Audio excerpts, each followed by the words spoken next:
Salam alaikum. Donc, pour ce troisième TP, nous allons voir la notion, une petite introduction concernant le langage JSP. Donc, nous allons voir que nous pouvons faire tout notre projet web seulement avec les JSP, sans faire référence aux servlets.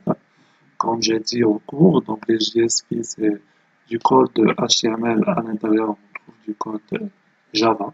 C'est fait essentiellement pour faciliter l'écriture du code, vu que dans dans les outils, nous avons des outils pour générer du code HTML. Donc, pourquoi pas générer du code HTML et injecter du code Java à l'intérieur. C'est mieux que d'écrire une servlette avec du Java et injecter de l'HTML dedans. Donc, pour ça, avant de parler de JSP, je voulais vous parler du modèle MVC. Donc, pour MVC pour modèle vue contrôleur. Donc, c'est très important de respecter cette architecture dans les grands projets. Donc, et le contrôleur pour faire orchestrer le déroulement du projet. Donc, généralement, on code le contrôleur avec des servlets et la vue pour afficher les informations au client. Généralement, on utilise le langage JSP pour générer des pages JSP. Et le modèle, c'est généralement pour stocker les informations échangées entre le client et le serveur. Donc, on crée un petit modèle qui a pour rôle de collecter et sauvegarder les informations intermédiaires et finaux entre navigateur et client. Donc, si le navigateur il passe des paramètres au serveur, le serveur il sauvegarde ces paramètres dans ce modèle. S'il y a des calculs à faire, le résultat de calcul sera sauvegardé dans ce modèle. C'est pour ne pas avoir une information perdue. On fait la sauvegarde momentanément dans un modèle et si nous voulons une sauvegarde permanente, nous basculons ces informations vers une base de données, que ce soit interne ou externe. Voilà. Donc, dans ce TP, nous allons voir que nous pouvons créer un échange d'informations entre clients et serveurs seulement avec les JSP. Et pour sauvegarder les informations, on va procéder à l'utilisation des modèles. Donc, c'est une initiation à l'utilisation et des JSP et du modèle. Donc, pour ceci, nous allons créer une page JSP pour se mettre le nom et l'âge d'un employé.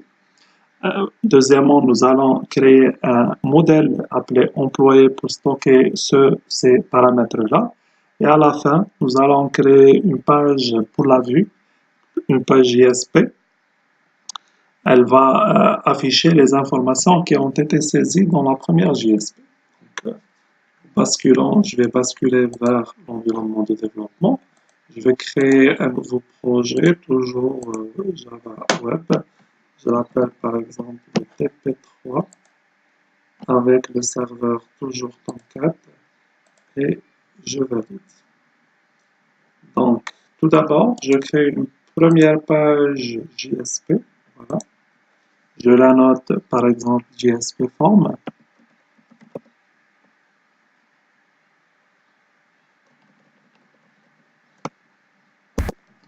Voilà, JSP Form. Va me créer une page JSP, comme vous voyez, c'est une page HTML simple, très simple page HTML. Là, dans cette page, j'en ai besoin que d'un HTML. Malgré que c'est une page JSP, je vais coder seulement en HTML. Donc, je vais faire dans le body, je vais enlever ce header. Je vais appeler ma palette d'aide. Donc, je vais créer tout d'abord un formulaire que je vais lui donner un nom, plutôt l'action où je vais envoyer les informations. Par exemple, je vais les envoyer vers JSPView. Après, je vais créer la méthode plutôt la page JSPView. Et la méthode utilisée, par exemple, je vais utiliser la méthode post. Là, il va me créer un formulaire qu'on voit avec action vers où je vais envoyer mes paramètres, c'est vers cette page JSP. Page JSP. Je vais ajouter le page JSP. Et la méthode, c'est bien la méthode post. À l'intérieur, je vais ajouter deux inputs, que ce soit et le nom et le prénom. Donc pour le nom, je vais ajouter un premier input. Donc il est là le input. Voilà. Donc il a comme nom le type c'est texte, le nom c'est nom. Voilà. Et la même chose, je vais faire le deuxième input avec prénom.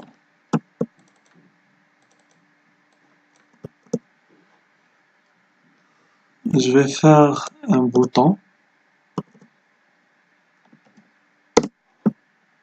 toujours je vais faire référence à ma palette. Un value, je fais par exemple envoyer. Et le type c'est submit. Donc j'en ai plusieurs types pour les boutons. Voilà, c'est tout ce que j'ai pour mon formulaire. C'est écrire le nom et le prénom. La deuxième page JSP, elle va récupérer ces paramètres-là et les afficher au client. Donc, avant de créer la deuxième JSP, je vais créer un modèle. Donc, pour le modèle, tout ce qui est Java, je vais le créer dans le package source package. Donc là, je vais créer une simple classe Java. C'est pas une servlet, c'est une simple classe Java parce que je vais créer un modèle. Je vais la noter par exemple employé.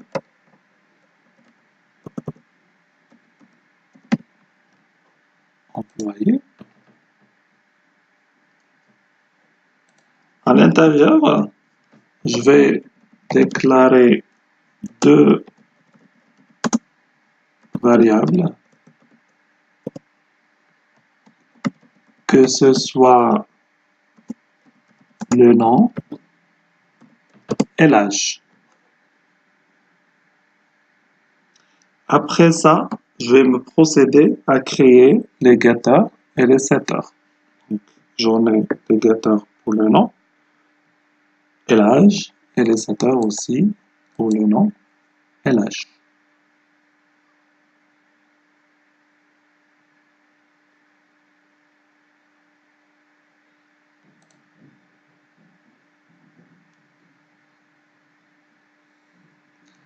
Donc, pour faire ceci très simplement, je vais les générer à travers notre environnement de développement.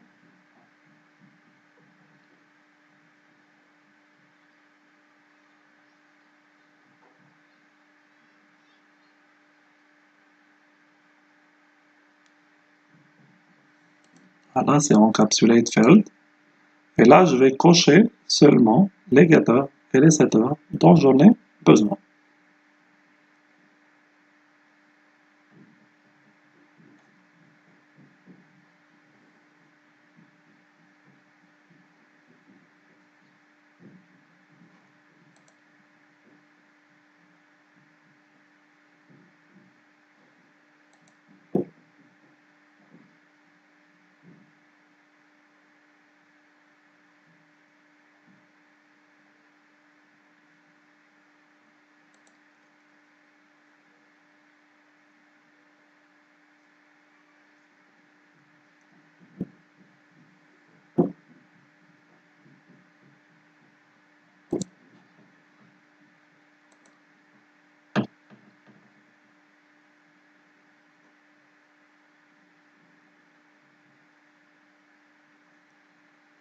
Voilà, là, je coche tout ce qui est important pour le générer automatiquement. C'est pas la peine que je l'écris à nouveau. Il suffit de déclarer les deux variables au début et je génère tout ce qui est get et set à travers l'IDE. Je reviens maintenant à mon dossier webpage. Je vais créer une deuxième JSP. Je vais la noter JSP View. Dans cette JSP,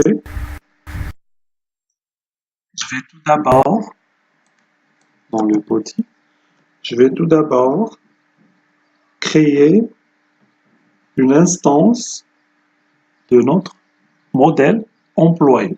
Donc là, je vais coder en Java. Pour écrire du Java à l'intérieur de l'HTML dans une page JSP, je vais utiliser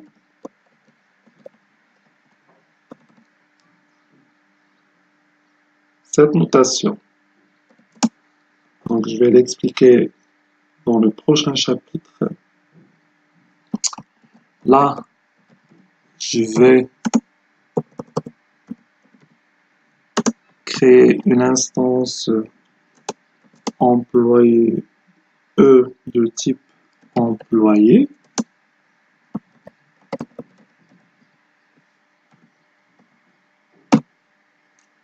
Voilà. Et après que j'ai créé cette instance-là, je vais déclarer les variables nom et âge dans cette instance-là. Je vais utiliser mes setters. Donc toujours,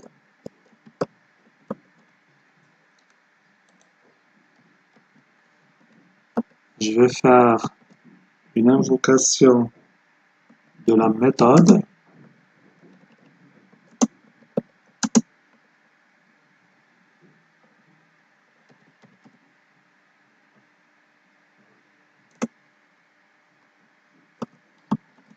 Normalement, c'est écrit de cette façon-là. Et je vais un simple, comme on a fait avec les serviettes, request get paramètre, c'est celle-là. Et je vais noter le nom du paramètre. Donc le nom du paramètre, c'est bien nom. Et je termine avec un point virgule. La même chose pour le deuxième setup. Je vais utiliser ici prénom. Je vais vérifier si c'est bon. Donc, cet nom et cet âge plutôt. C'est âge. Cet âge. Voilà. Donc là, je vais noter âge.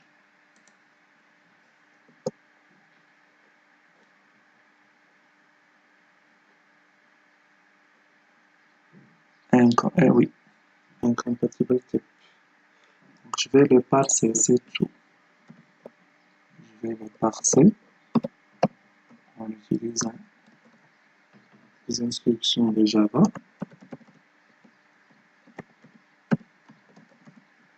Voilà. Parse. Très bien. Donc là, qu'est-ce que j'ai fait? J'ai créé une instance depuis le modèle. Je l'ai nommé E. Et à partir de cette instance, j'ai créé au niveau de cette instance les deux variables où j'ai fait une affectation des paramètres que j'ai reçus depuis le formulaire vers cette instance. Donc là, mes informations sont gardées dans le modèle. C'est bon. Par la suite, je vais procéder à son affichage. Le nom de l'employé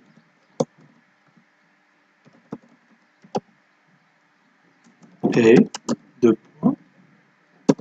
Je fais un BR HTML pour le saut de ligne, l'âge de l'employé et donc pour le nom, comment je vais afficher le nom? Toujours avec ces signes. Pardon. Et là, je vais utiliser la méthode get. Tout simplement.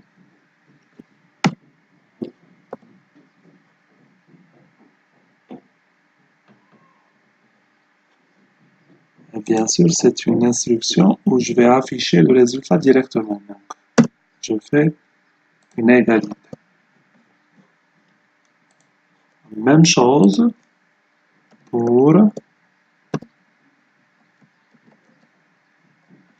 l'âge.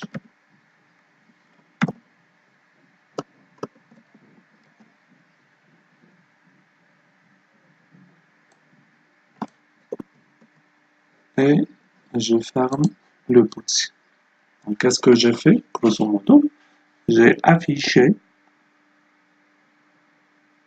les informations nom et âge depuis le modèle. C'est pas depuis les paramètres. Les paramètres, je les sauvegardé dans le modèle et j'ai affiché les informations depuis le modèle. Donc, revenons au premier formulaire qui est celui-là. Je vais lancer à partir de ce modèle-là, à partir de ce fichier-là. Donc, il va m'afficher un formulaire. Je vais changer le navigateur. Toujours, ça pose un problème du navigateur.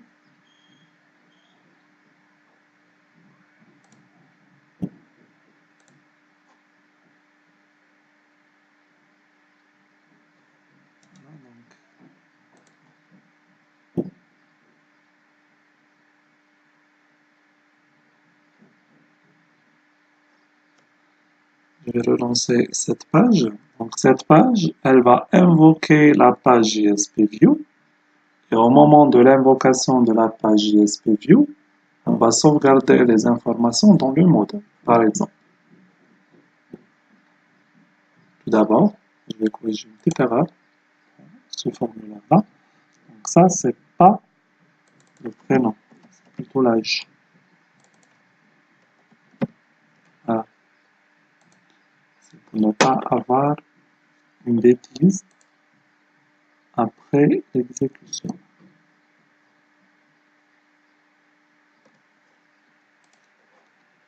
Donc je reviens à notre page, j'actualise.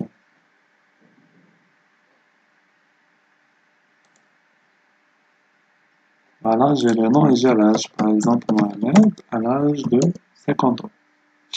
Quand je valide le formulaire, il va envoyer ces deux paramètres-là vers la page JSPView. JSPView, elle va récupérer les paramètres, elle va les sauvegarder dans un modèle et elle va les afficher à partir du modèle.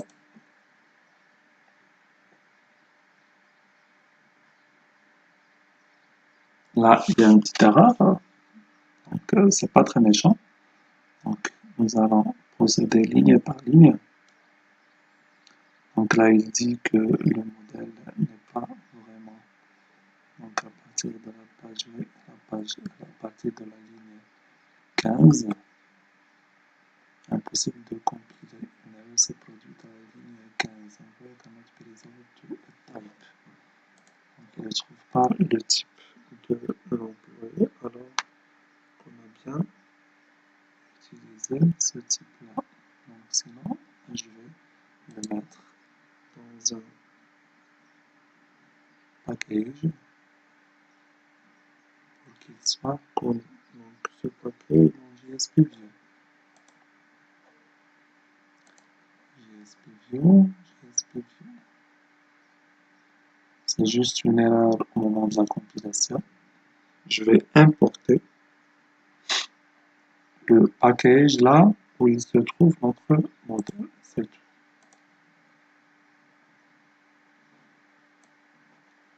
Donc, pour l'importation de JSP, de la même façon avec ça. Simple import.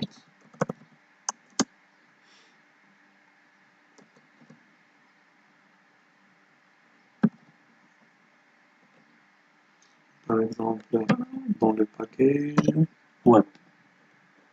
Et là, je vais créer un package web. Et je vais insérer mon modèle dans ce package. Tout simplement.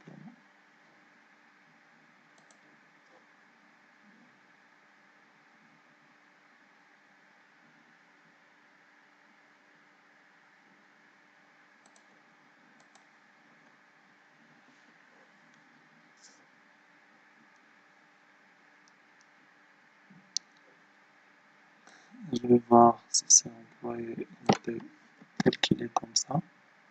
Donc, employé, MPL, Y, très bien. Je vais relancer cette page. Voilà. Le nom de l'employé est Mohamed, l'âge de l'employé est 50. Donc, j'ai récupéré les informations qui ont été sauvegardées dans le modèle. Le modèle, je l'ai créé dans un package et le package, je l'ai déclaré dans la page JSP. Voilà, je l'ai importé ici pour qu'il soit visible dans la page JSP. C'est pas comme les servlettes. La servlette, c'est le même package. Là où il se trouve la servlette, il se trouve le modèle. Là. Ici, c'est un peu différent. Donc, puisque la servlette, au moment de l'instanciation, elle sera convertie vers une servlette par notre serveur d'application. Donc, c'est pas le même endroit là où elle est sauvegardée, là où le modèle est sauvegardé. Donc, c'est pour ça qu'on doit spécifier le chemin où je dois trouver notre modèle. C'est tout pour ce TP. Je vous remercie pour votre attention. Salam alaikum.